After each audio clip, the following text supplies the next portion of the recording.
Ya, shalom semua. Terima kasih, Glady, Eric, thank you, Agni. Eh, Hari ini saya mencoba untuk meneruskan apa yang sempat saya bahas beberapa waktu yang lampau, bahwa ketika kita melihat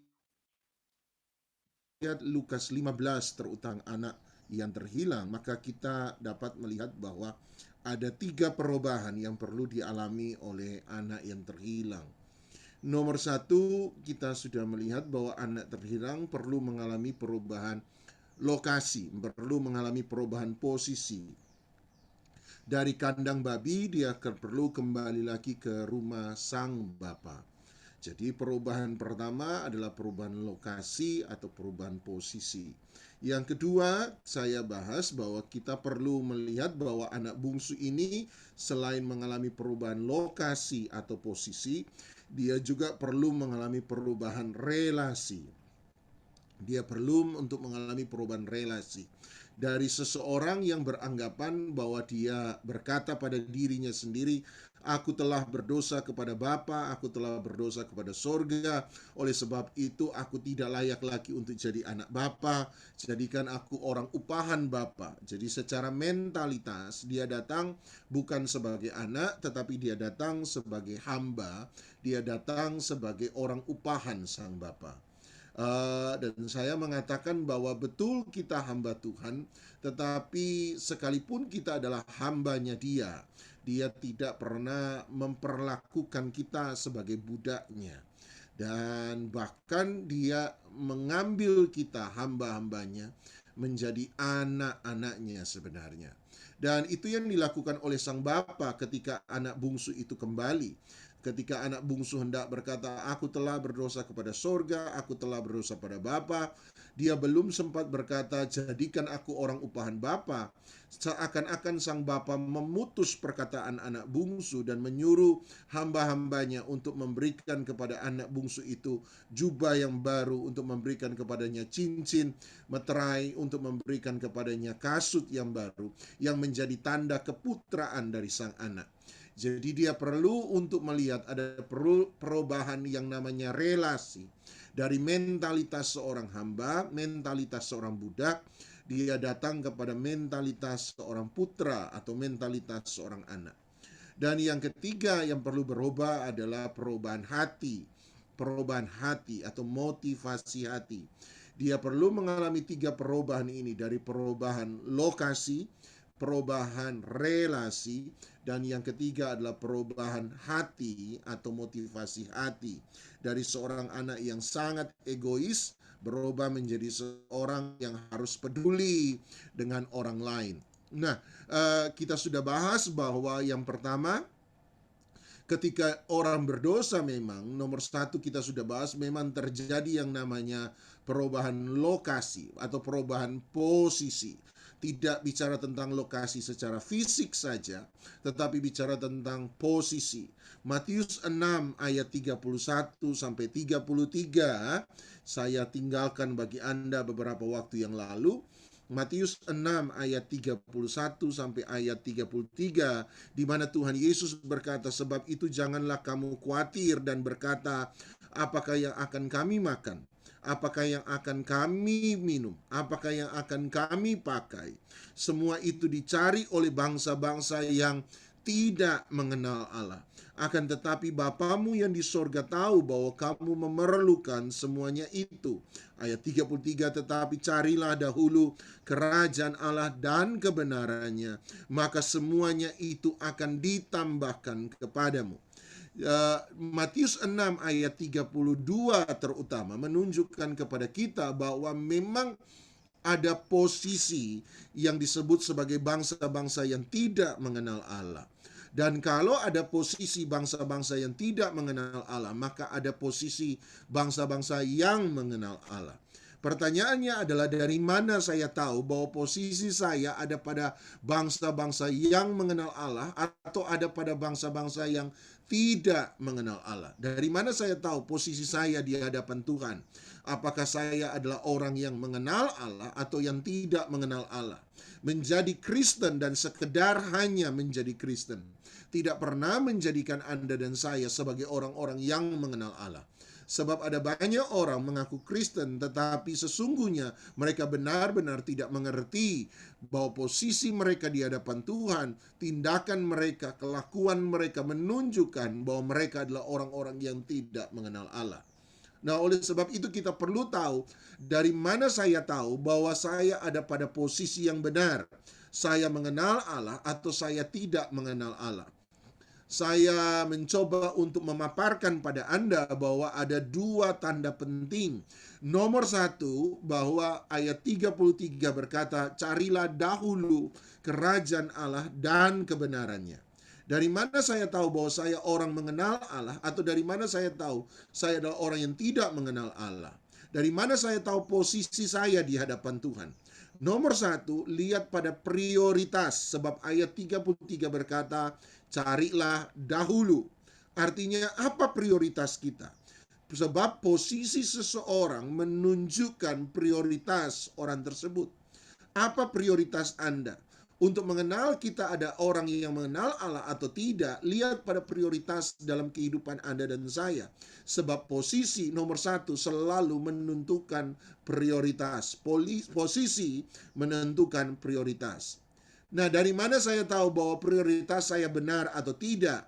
Ada dua hal yang Yesus kemukakan. Matius 6 ayat 31 menunjukkan ada dua prioritas dari bangsa-bangsa yang tidak mengenal Allah. Nomor satu, mereka selalu berkata, apa yang akan kami makan, apa yang akan kami minum, apa yang akan kami pakai, apa yang akan kami makan, apa yang kami minum, apa yang kami pakai. Prioritas orang yang tidak mengenal Allah, yang ada pada posisi tidak mengenal Allah, selalu bicara soal apa yang kami makan, apa yang kami minum, apa yang kami pakai. Izinkan saya ganti dengan satu kata, apa yang saya makan, apa yang saya minum, apa yang saya pakai. Bangsa-bangsa yang tidak mengenal Allah adalah bangsa-bangsa yang hidup dalam satu dunia yang menjadi egois, dunia yang hanya mementingkan diri sendiri. I, me, and myself. I, saya, me, aku, myself, milikku, diriku. Orang yang selalu hanya bicara soal dirinya sendiri. Orang yang egois. Orang yang berbicara soal saya dan saya dan saya. Dia tidak peduli dia sikut kanan, sikut kiri, dia injak sana, dia injak sini. Dia perlakukan orang lain semena-mena selama itu akan memberi keuntungan kepada dirinya sendiri. Yang penting saya makan. Soal orang lain makan, gak peduli. Yang penting saya berhasil. Soal orang lain kemudian saya gagalkan, orang lain saya hinakan, orang lain saya tindas, saya tidak peduli. Yang penting saya yang berhasil, yang penting saya yang sukses, yang penting saya yang menang, yang penting saya yang bahagia, yang penting saya yang senang. Selalu hanya mementingkan dirinya sendiri. Nomor dua, prioritas orang yang tidak mengenal Allah, dulu kita sudah sempat bahas. Yang kedua adalah dia bicara apa yang kami makan, apa yang kami minum, apa yang kami pakai. Sekali lagi dia berkata apa yang kami makan, apa yang kami minum, apa yang kami pakai. Prioritas orang yang tidak mengenal Allah selalu bicara tentang kebutuhan hidupnya, sesuatu yang bersifat materi, sesuatu yang bersifat lahiriah, sesuatu yang bersifat jasmania. Jangan salah mengerti dengan Tuhan Yesus. Ketika dia berkata Matius 6:33, carilah dahulu kerajaan Allah dan kebenarannya. Bukan berarti dia meniadakan kepentingan kita untuk mencari sesuatu yang bersifat materi. Sama sekali tidak. Tuhan Yesus tidak berkata, oh kalau begitu kamu gak perlu cari makan. Kamu gak perlu cari minum. Kamu gak perlu cari pakaian. Kamu gak perlu cari rumah tinggal. Kamu gak perlu cari. Dia tidak pernah berkata demikian. Yang dia katakan adalah apabila engkau diperhadapkan pada sesuatu yang bersifat lahiriah dan sesuatu yang bersifat esensial, maka pilihlah apa yang esensial lebih dahulu. Utamakan sesuatu yang lebih utama. Utamakan sesuatu yang lebih utama. Bukan berarti apa yang kamu makan tidak penting. Bukan berarti apa yang kamu minum tidak penting. Bukan berarti apa yang kamu pakai tidak penting. Bukan berarti apa yang kamu tinggal tidak penting. Itu penting. Tetapi ada sesuatu yang lebih penting daripada sekadar sesuatu yang bersifat materi. Ada hal-hal yang lebih penting daripada sesuatu yang bersifat lahiriah, yang seringkali harus jujur, seringkali terbengkalai dalam kehidupan kita. Kita hidup dalam dunia yang kelihatan terlalu lama. Kita beraktivitas dalam dunia kelihatan terlalu lama. Dari 24 jam yang Tuhan beri, 8 jam kita pakai untuk tidur dan sisanya kita pakai untuk hidup dalam segala sesuatu yang terlihat. Oleh sebab itu tanpa sadar kita selalu mementingkan apa yang bersifat materi dan tidak lagi mementingkan apa yang bersifat esensial atau sesuatu yang bersifat rohania. Jadi prioritas orang yang tidak mengenal Allah nomor satu adalah orang itu selalu akan bersifat mementingkan diri sendiri. Nomor dua, prioritas orang yang tidak mengenal Allah adalah orang yang selalu mementingkan yang materi lebih daripada yang imaterial. Yang lahiriah lebih penting daripada yang batinia. Yang jasmania lebih penting daripada yang rohania. Sekarang hari ini saya akan membahas pada Anda pada tanda kedua. Tanda kedua dari orang yang tidak mengenal Allah. Tadi kita sudah belajar bahwa posisi menentukan prioritas. Tapi yang kedua, posisi menentukan fasilitas. Posisi menentukan fasilitas. Hanya sekedar ungkapan saja, jangan disalah mengerti, dan mari kita coba periksa apa yang saya maksudkan dengan fasilitas. Fasilitas adalah sesuatu yang kita terima, adalah sesuatu yang kita dapatkan, sesuatu yang bisa kita miliki, sesuatu yang bisa kita nikmati. Matius 6 ayat 33, sekali lagi ketika dia berkata carilah dahulu kerajaan Allah dan kebenarannya, dia tidak mengeliminir, dia tidak menghilangkan kebutuhan-kebutuhan kehidupan kita, tidak. Tetapi justru dia mengingatkan kepada kita, cari dulu yang esensial. Dan di dalam yang esensial, Anda juga bisa diberkati. Anda juga bisa menikmati pemeliharaan Tuhan. Anda juga bisa menikmati berkat Tuhan dalam sesuatu yang esensial. Di dalam yang esensial, maka Anda juga akan menemukan hal-hal yang lahiriah. Dalam sesuatu yang rohania, Anda juga bisa menemukan sesuatu yang bersifat jasmania.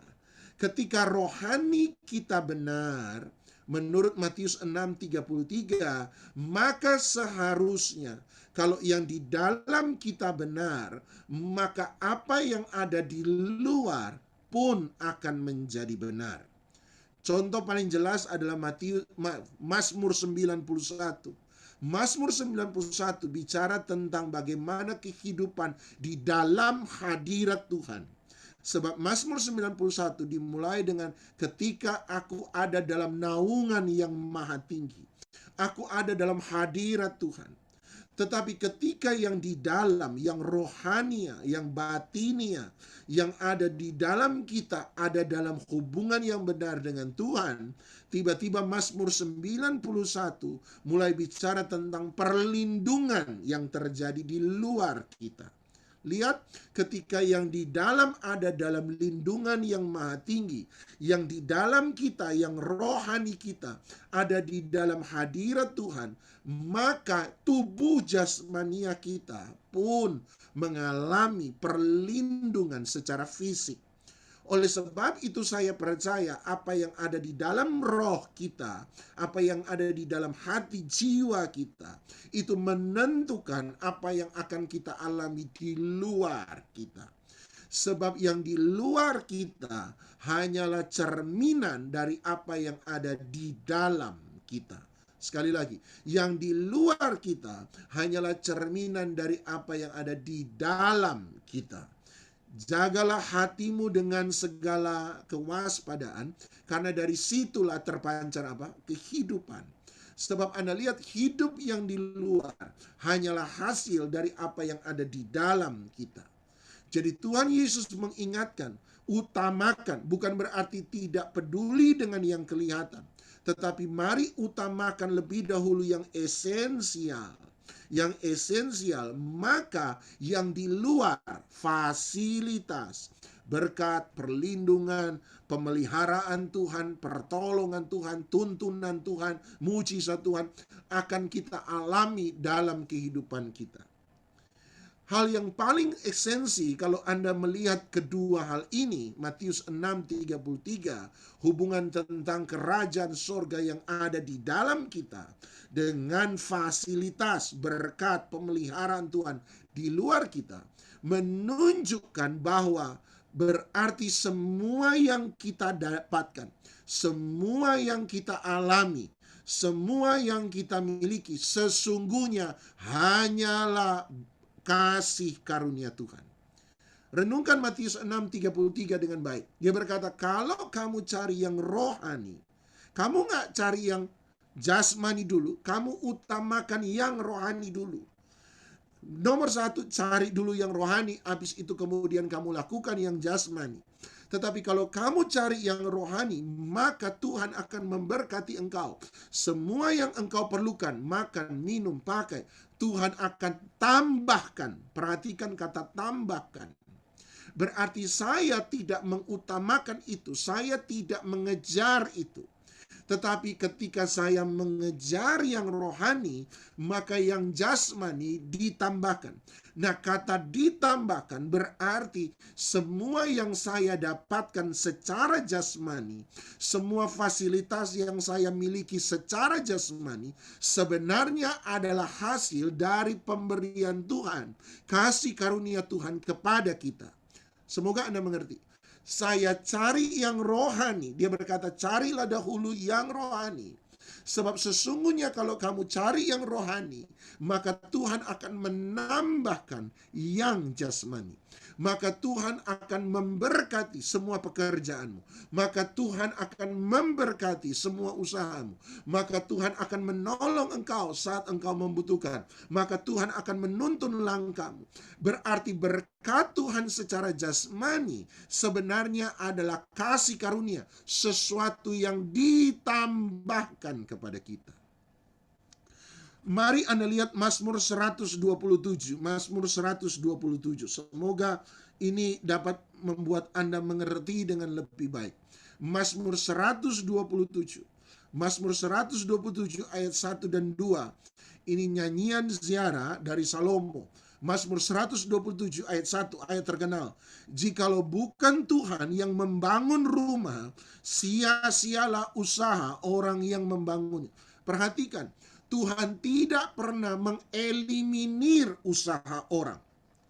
Tadi saya berkata, dia tidak pernah meniadakan pencarian kita akan makanan. Dia tidak pernah meniadakan pencarian kita akan minuman. Dia tidak pernah meniadakan usaha kita untuk mencari apa yang kita pakai. Tidak. Dia berkata hanya ada sesuatu yang lebih utama. Lakukan dulu yang utama, maka yang sekonderi, yang kedua akan Tuhan berkati, akan Tuhan berikan, akan Tuhan tambahkan. Sama Mazmur 127 ayat 1 berkata, jikalau bukan Tuhan yang membangun rumah, sia-sialah usaha orang yang membangunnya. Bukan berarti kita diam dan tidak berbuat apa-apa maka rumah itu langsung jadi. Tidak. Dia berkata perlu ada usaha untuk membangun rumah. Tetapi usaha untuk membangun rumah akan menjadi sia-sia, akan menjadi tidak berarti apabila bukan Tuhan yang menyertai pembangunan rumah itu. Kemudian dia lanjutkan, jikalau bukan Tuhan yang mengawal kota, sia-sialah pengawal berjaga-jaga. Bukan berarti kita tidak perlu pengawal untuk menjaga kota pada waktu itu.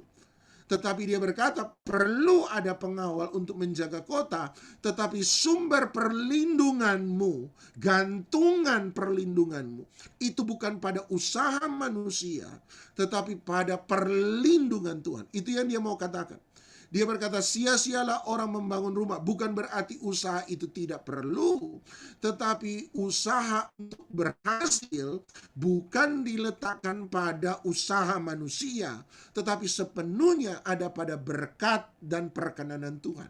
Itu yang dia mau katakan. Yang ketiga, ayat 2 dia berkata, yang ketiga, sia-sialah kamu bangun pagi-pagi dan duduk-duduk sampai jauh malam dan makan roti yang diperoleh dengan susah payah. Nah, lihat ayat 2. Kemudian dia berkata, jadi sia-sialah kamu berusaha. Jadi konteks polanya adalah kamu boleh berusaha, tetapi usahamu akan menjadi sia-sia kalau bukan Tuhan sumber atas apa segala sesuatu yang kamu perlukan. Jadi berkata usahamu sia-sia untuk membangun rumah, sia-sia kalau bukan Tuhanlah sumber yang akan membangun rumah. Sia-sialah semua usahamu untuk berjaga-jaga kalau bukan Tuhan sumber perlindunganmu, sumber penjagaanmu. Tiba-tiba ayat 2 dia berkata, ada orang mencari roti, bangun pagi-pagi, duduk sampai malam, makan roti dengan susah payah. Semua itu menjadi sia-sia. Mengapa? Kemudian dia beri alasannya. Dia beri alasan, sebab dia Tuhan memberikan kepada yang dicintainya pada waktu apa tidur. Jadi berkat sesungguhnya, orang itu belum bekerja, orang itu belum beraktivitas. Tetapi ketika dia tidur, maka Tuhan sementara memberkati dia. Itu yang dia katakan, bahwa kita perlu mencari yang rohani. Maka ketika yang rohani kita dapatkan, maka yang jasmani itu akan ditambahkan. Itu adalah bagian dari kasih karunia Tuhan. Mazmur 127 ayat 2 berkata, kenapa disebut kasih karunia? Sederhana, sebab Tuhan memberi waktu kamu tidur. Kamu tidak lagi berusaha, kamu tidak lagi sadar, kamu tidak lagi berbuat sesuatu. Justru dia memberikan pada waktu kamu tidur. Nah, tolong jangan dipahami kalau begitu banyak tidur supaya tambah kaya. Tolong dipahami, jangan seperti itu. Tetapi benar-benar dia memberkati pada waktu kamu tidur. Siapa yang dia berkati pada waktu tidur? Dia berkata, sebab dia memberikan segala sesuatu dicari orang, makan, minum, dan pakai. Dia memberikan perlindungan, dia memberikan penyertaannya, dia memberikan usahamu berhasil. Dia memberikannya pada yang dicintainya pada waktu mereka tidur. Buat saya ini penting. Dia berkata, dia memberikan bukan kepada sembarang orang. Bukan berarti orang tidur, malas kemudian diberkati, jadi tambah kaya gara-gara tidur. No. Tetapi dia memberikan bukan pada sembarang orang, bukan pada orang malas, bukan kepada orang ini dan itu. Dia memberikan, garis bawahi, mereka yang dicintainya pada waktu mereka tidur. Tidurlah sebagai orang yang dicintai oleh Tuhan. Maka Anda akan melihat ada sesuatu yang Tuhan bukakan dalam kehidupan kita. Nah, bagaimana saya bisa menjadi orang yang dicintai Tuhan? Sebab perkenanan Tuhan, kasih karunia Tuhan, berkat Tuhan turun tidak pada sembarang orang, kepada mereka yang dicintainya. Dan inilah yang Yesus katakan, carilah dahulu kerajaan Allah. Jadilah orang, kalau saya bisa terjemahkan bebas, jadilah orang yang dicintai Tuhan, maka semuanya itu akan ditambahkan kepadamu. Berarti tidurlah, kejarlah, carilah, jadilah orang yang dicintai Tuhan, orang yang mengejar kerajaan surga dan kebenarannya. Bagaimana saya bisa tahu saya adalah orang yang dicintai Tuhan? Apa yang harus saya perbuat supaya saya bisa dicintai Tuhan? Inilah kerajaan sorga dan kebenaran yang harus Anda dan saya kejar. Mari saya ajak Anda ke Matius pasal yang ketiga. Matius pasal yang ketiga. Menjadi orang yang dicintai Tuhan. Orang yang mengejar kerajaan Allah dan kebenarannya. Dia berkata, maka akan ditambahkan. Tetapi Mazmur 127 ayat 2 berkata, kalau kamu dicintai Tuhan, maka Dia memberikannya justru waktu kamu tidur. Esensi dari dua ayat ini sama, yaitu Tuhan memberikan kasih karunia-Nya kepada mereka yang sungguh-sungguh ada dalam perkenanannya. Dan bagaimana kita bisa dicintai Tuhan? Bagaimana kita bisa menemukan menjadi orang yang mengejar kerajaan Allah dan kebenarannya? Bagaimana caranya? Lihat Matius pasal yang ketiga. Matius pasal yang ketiga ayat yang ke-14. Matius 3 ayat 14.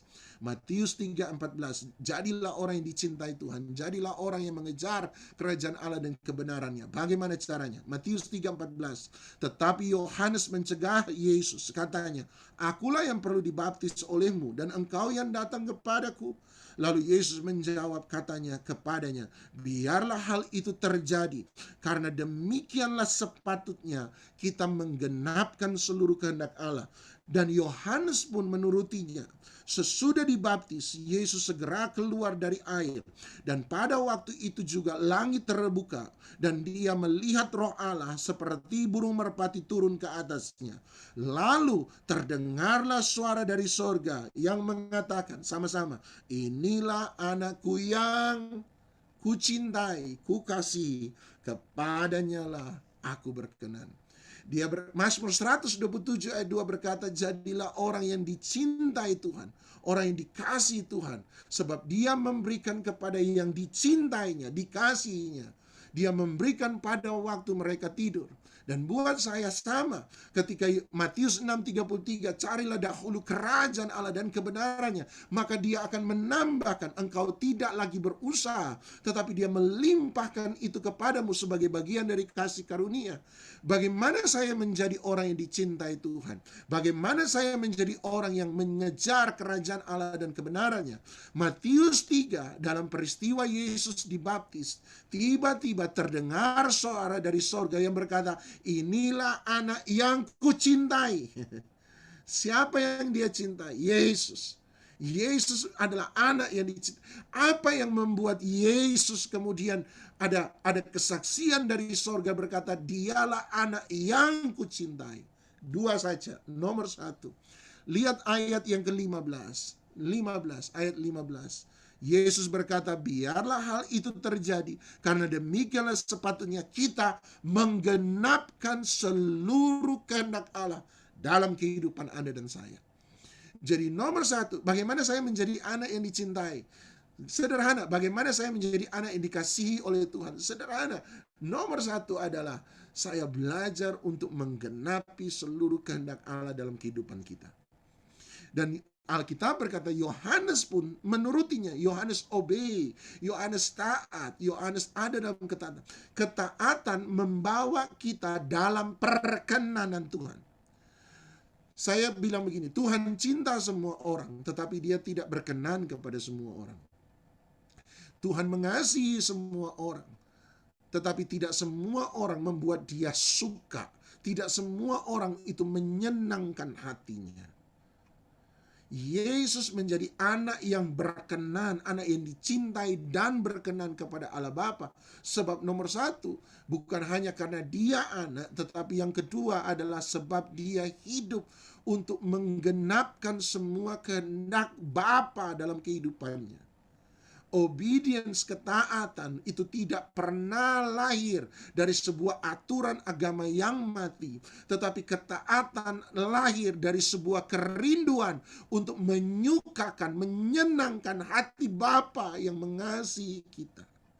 Hati Bapa yang sungguh-sungguh mencintai kita. Dan saya mau hidup untuk berkenan di hadapan Dia dengan melakukan segala sesuatu yang menjadi kehendaknya, untuk memberi yang terbaik kepada Dia, untuk menyenangkan Dia. Saya menyanyi untuk menyenangkan Dia, saya melayani untuk menyenangkan Dia, saya ada dalam kebenaran untuk menyenangkan Dia, menyukakan Dia, sebab saya mencintai Dia lebih daripada segala sesuatu. Itu sebabnya nanti kita akan bicara tentang perubahan relasi. Sebab tanpa relasi yang benar, Anda tidak akan pernah mengerti bagaimana hidup untuk menyenangkan Tuhan. Siapa orang yang dicintai Tuhan, berkenan pada Tuhan? Siapa orang yang mengejar kerajaan Allah dan kebenarannya? Adalah mereka yang menggenapi, taat untuk melakukan, menuruti segala kehendak Bapa, mencoba untuk memberi apa yang menjadi kesukaan Bapa dalam kehidupan kita. Menggenapi segenap kehendak Allah dalam hidup kita. Nomor dua. Tiba-tiba ayat yang ke-16 berkata, turunlah Roh Kudus. Yang kedua, mereka yang berkenan kepada Allah Bapa adalah mereka yang aktif dalam karya Roh Kudus di dalam kehidupan kita. Aktif di dalam karya Roh Kudus dalam hidup Anda dan saya. Alkitab berkata, Paulus berkata, kita memanggil Dia ya Aba, ya Bapa, sebab kepada kita diberikan Roh Kudus yang mengangkat kita menjadi anak-anaknya. Anda lihat, Roh Kudus. Anda harus punya Roh Kudus dalam kehidupan Anda dan saya. Dan itu yang membuat kita berkenan kepada Dia.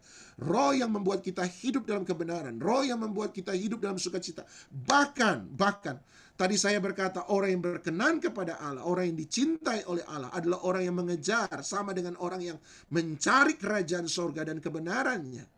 Sama buat saya, sama mengejar kebenarannya, kerajaan sorga dan kebenarannya.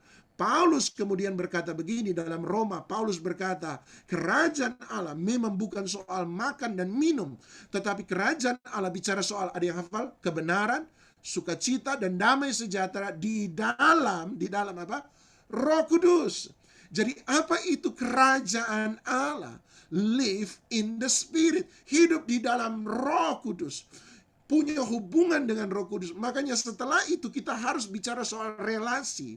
Kenapa? Sebab tanpa relasi Anda tidak akan pernah punya posisi yang benar di hadapan Dia.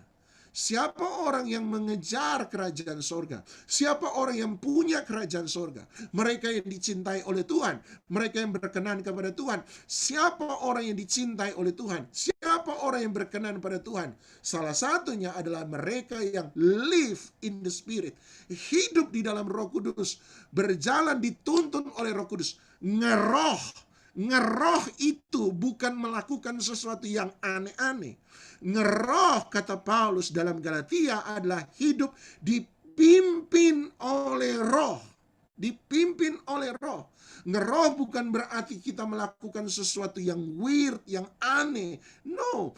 Ngeroh bukan berarti kemudian kita melakukan aktivitas yang membuat orang mengerutkan kening. Tetapi ngeroh yang sesungguhnya adalah sesederhana ini.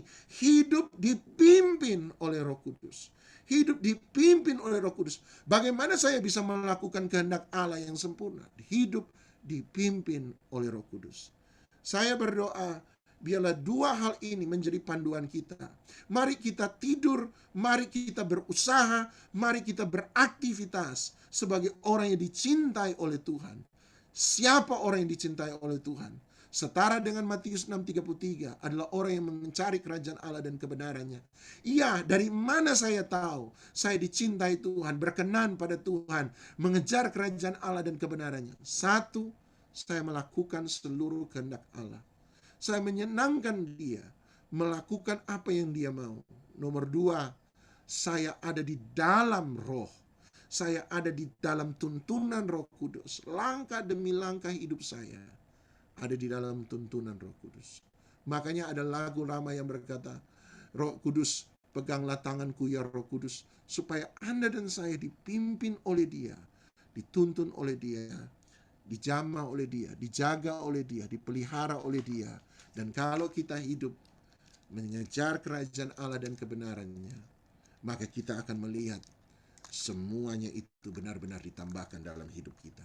Mari Persiapkan roti perjamuan Anda dan saya. Siapkan hati Anda, izinkan Roh Kudus bekerja dalam hidup kita.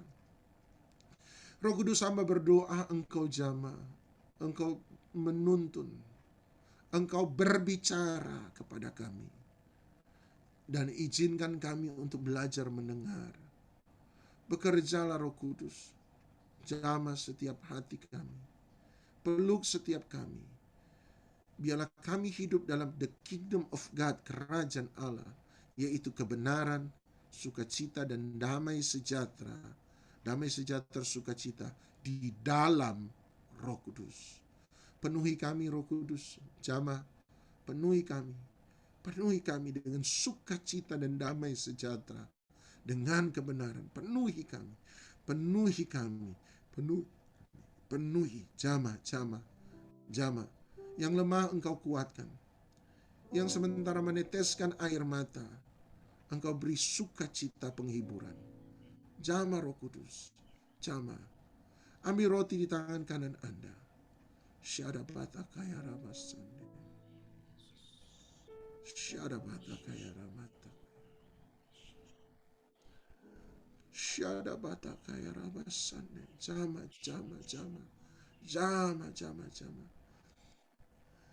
Saya merasa kuat.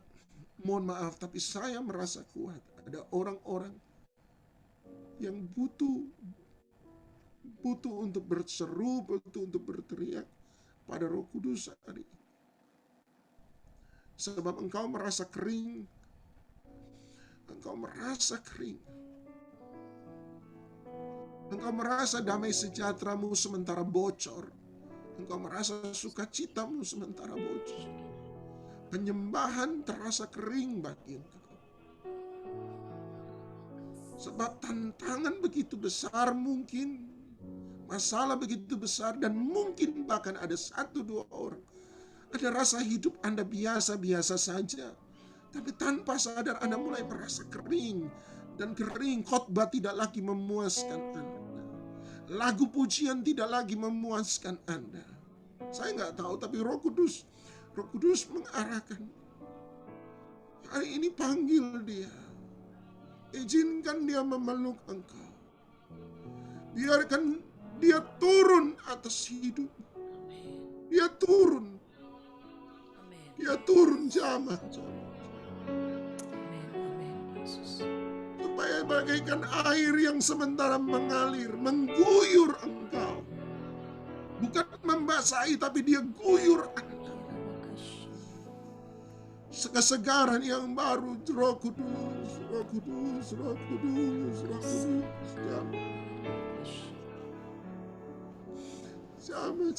Jamah. Puaskan hati yang kering. Puaskan setiap tanah hati yang kering. Jamah.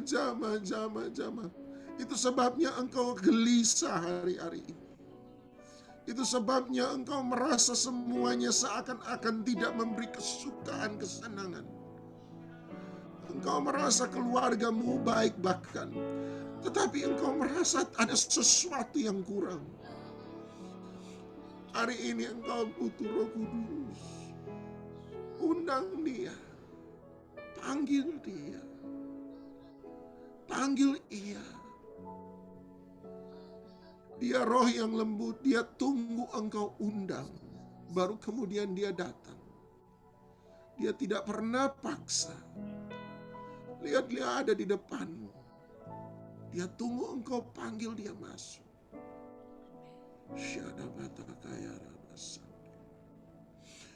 Angkat roti di tangan kanan Anda. Roh Kudus bekerja. Yesus mengambil roti, memecah-mecahkannya dan mengucapkan berkat.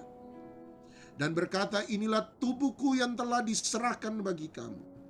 Perbuatlah ini menjadi peringatan akan aku. Percayakah Anda bahwa roti yang telah dipecahkan ini adalah persekutuan dengan tubuh Kristus? Amin. Kalau percaya, mari kita terima dengan iman, kita makan bersama-sama di dalam nama Tuhan Yesus Kristus.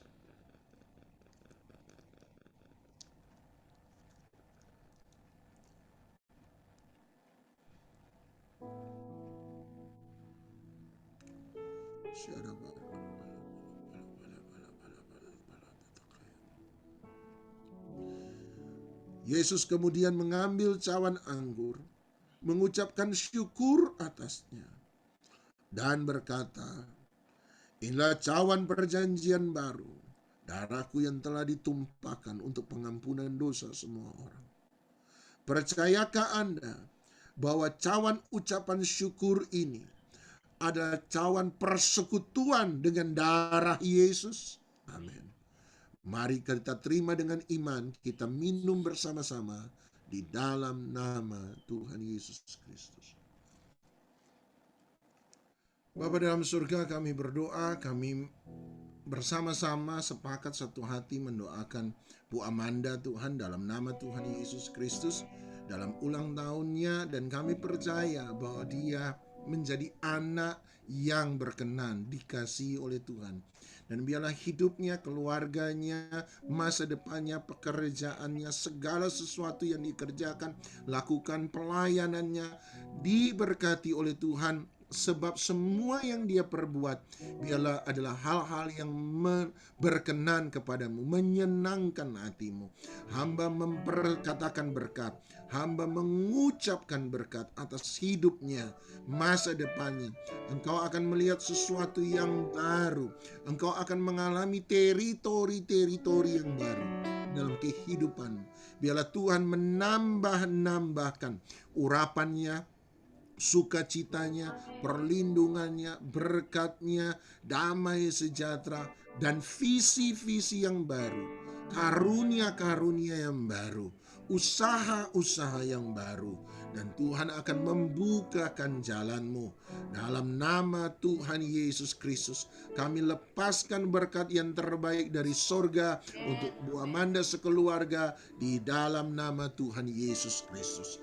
Dan berkat yang sama curahkan di tengah-tengah kami, ya Bapa. Dalam nama Tuhan Yesus Kristus, terimalah segala berkat daripada Allah Bapa, cinta kasih sayang dan syafaat daripada Roh Kudus. Perlindungan Tuhan menjadi bagian kehidupan kita mulai daripada pagi hari ini sampai selama-lamanya. Di dalam nama Tuhan Yesus Kristus, yang percaya, dilawat, diberkati Tuhan, sama-sama kita katakan amin. Amin.